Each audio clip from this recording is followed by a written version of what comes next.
ঈদ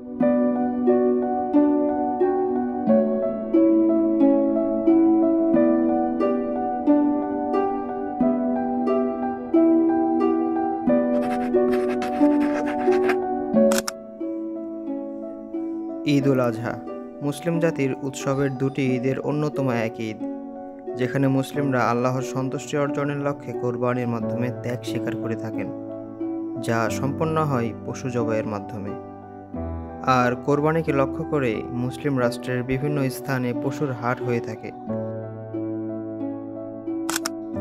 বাংলাদেশের রাজশাহী বিভাগের রাজশাহী জেলার এক অন্যতম পশু হাট হল কাটাখালী বাজার।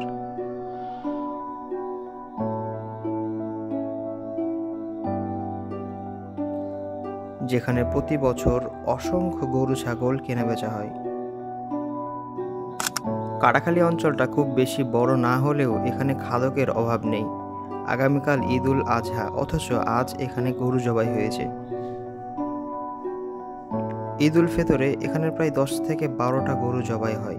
ফজরের পর থেকে শুরু করে সকাল 7টা থেকে 8:30টার ভেতরেই সব মাংস বিক্রি হয়ে যায়।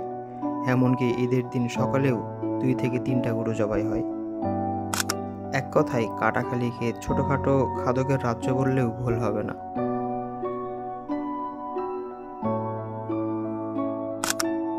এই হাটে যেমন প্রচুর পরিমাণে গরু ছাগল নামে, ঠিক তেমনই বিক্রিও হয়।